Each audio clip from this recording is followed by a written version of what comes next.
Assalamualaikum warahmatullahi wabarakatuh. Perkenalkan, nama saya Nur Aulia Febrianti, NPM 36621560007, semester 3. Di sini saya akan menjelaskan tentang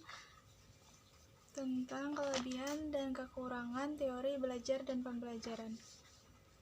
Di sini saya akan menjelaskan tentang kelebihan dan kekurangan teori belajar dan pembelajaran. Jadi di teori belajar dan pembelajaran ini yang pertama itu ada teori belajar kognitif dan aplikasinya. Jadi kelebihan teori belajar kognitif itu lebih menekankan pada belajar itu merupakan suatu proses yang terjadi dalam akal pikiran manusia.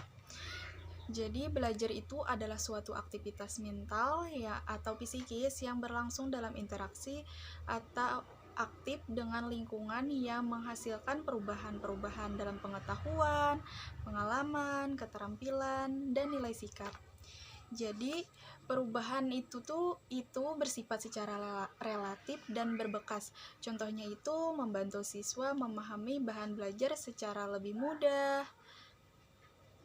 Jadi teori kognitif ini lebih mementingkan proses daripada hasil belajarnya. Kekurangan teori kognitif ini yang pertama itu ada teori ini dianggap lebih dekat kepada psikologi belajar anak sehingga penerapan pada proses belajar anak itu tidak mudah. Yang kedua, teori ini dianggap susah dipraktekkan sebab seringkali kita tidak mungkin memahami struktur teori kognitif tersebut menjadi bagian-bagian yang jelas. Yang kedua itu kita akan membahas tentang kelebihan dan kekurangan teori belajar humanistik dan aplikasinya.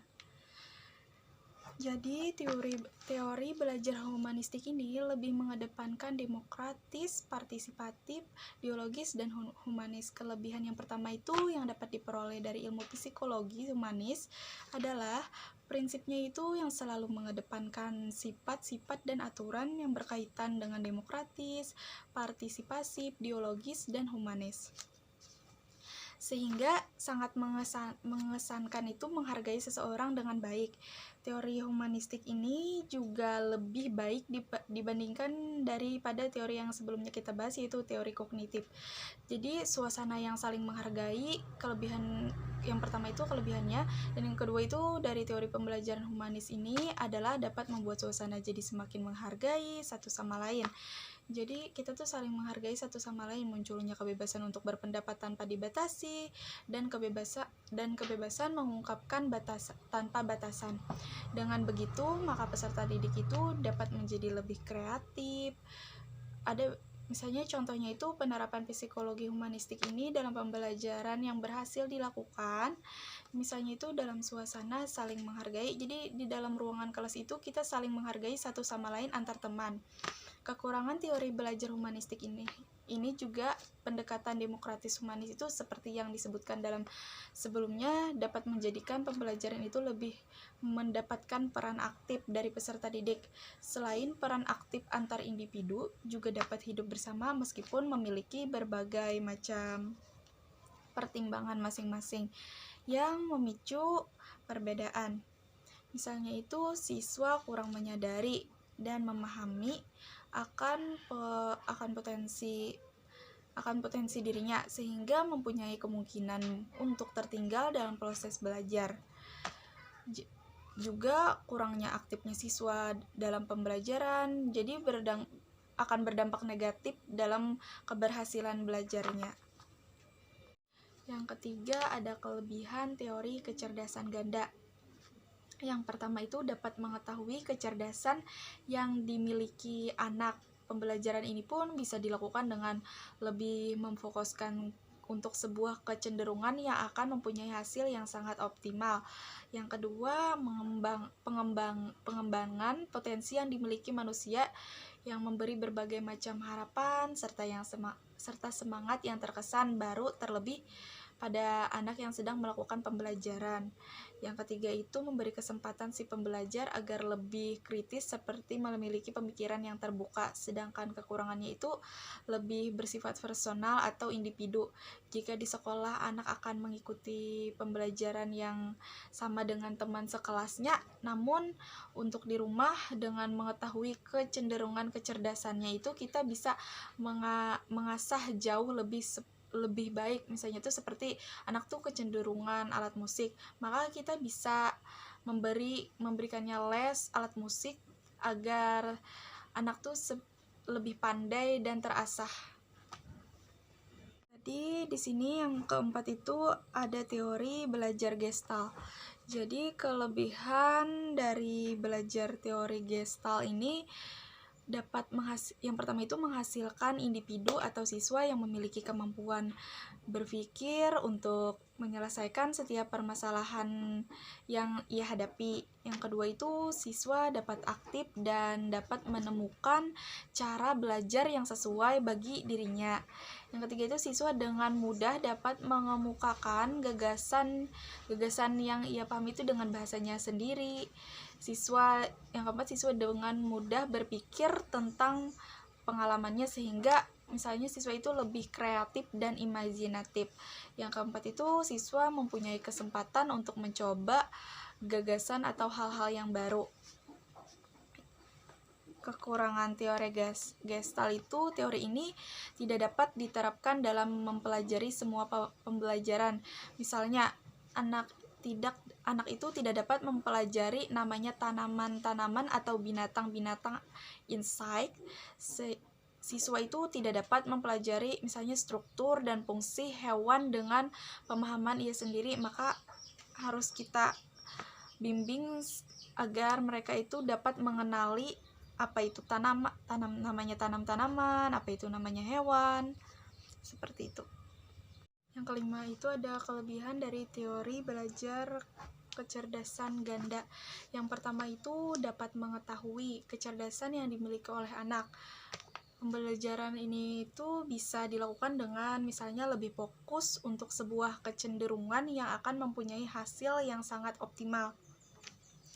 2. Pengembangan potensi yang dimiliki manusia memberi berbagai macam harapan serta semangat yang misalnya itu terkesan baru, terlebih pada anak yang sedang melakukan pembelajaran. Yang ketiga, memberi kesempatan si pelajar itu agar lebih kritis serta memiliki pemikiran yang terbuka. Kekurangannya itu seperti memiliki kontroversi terlebih pada pandangan yang diberikan ahli psikologi tradisional, seperti mencampur adukan bakat atau kecerdasan hingga keterampilan. Jadi memerlukan fasilitas yang begitu lengkap sehingga teori ini tuh akan membutuhkan biaya jauh lebih besar untuk operasional secara klasikal atau massal.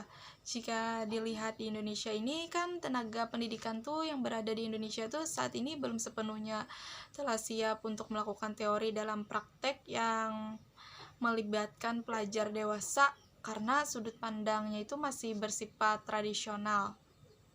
Yang kedua itu lebih bersifat personal atau individu. Jika misalnya di sekolah anak akan mengikuti pembelajaran yang sama dengan teman sekelasnya, namun kan misalnya di rumah tuh pasti anak tuh kita dapat mengetahui kecenderungan kecerdasan anak kita tuh kayak apa. Misalnya kita bisa mengasahnya jauh lebih baik, seperti misalnya dia tuh kecenderungan lebih ke alat musik, pasti kita memberikannya les atau alat musik tersebut agar semakin pandai dan terasah kemampuannya.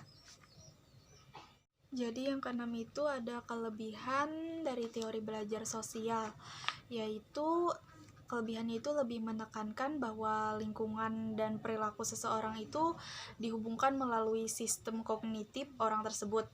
Menurut Bandura, tingkah laku manusia bukan semata-mata hanya refleks atau stimulus, melainkan juga akibat interaksi lingkungan dengan kognitif manusia itu sendiri.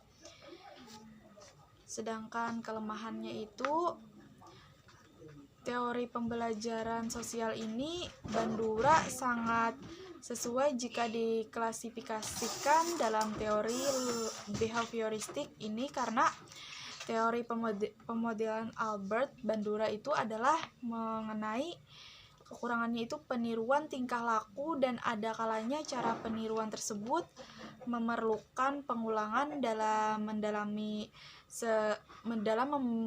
sesuatu yang ditirunya. Yang ketujuh itu ada teori belajar Van Hill.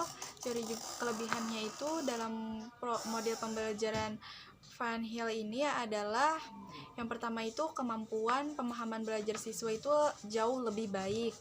Yang kedua, kemampuan komunikasi matematika siswa itu juga lebih baik.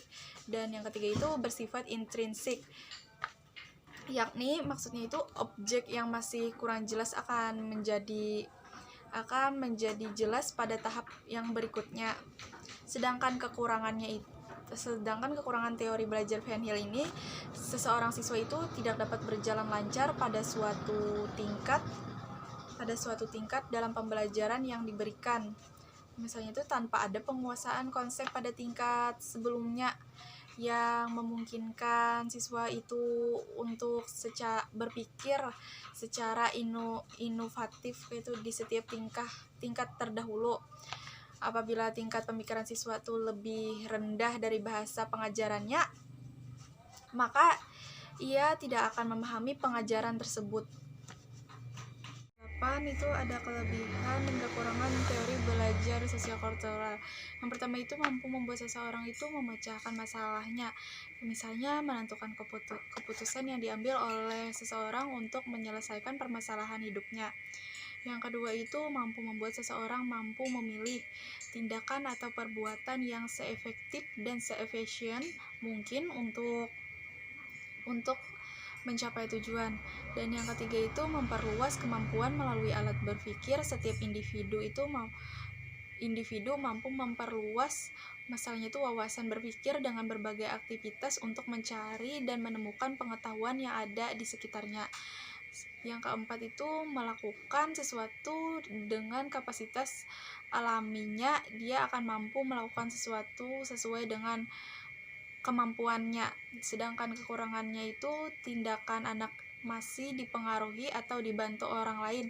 Misalnya itu anak tuh masih dibantu memakai baju, sepatu dan kaos kakinya ketika akan berangkat ke sekolah. Dan itu ada kelebihan dan kekurangan teori belajar simetrik. Yang pertama itu ada kelebihannya. Yang pertama, cara berpikir yang berorientasi pada proses yang lebih menonjol. Yang kedua, penyajian pengetahuan memenuhi aspek ekonomis. Yang ketiga, kapabilitas belajar dapat disajikan lebih lengkap. Yang keempat, adanya keterarahan seluruh kegiatan belajar kepada tujuan yang ingin dicapai. Yang kelima, adanya transfer belajar pada lingkungan kehidupan yang sesungguhnya. Yang keenam itu balikan informatif yang memberikan rambu-rambu yang jelas tentang tingkat untuk kerja yang diharapkan. Sedangkan kelemahannya itu adalah terlalu menekankan pada sistem informasi yang dipelajari dan kurang memperhatikan bagaimana proses belajar itu sendiri.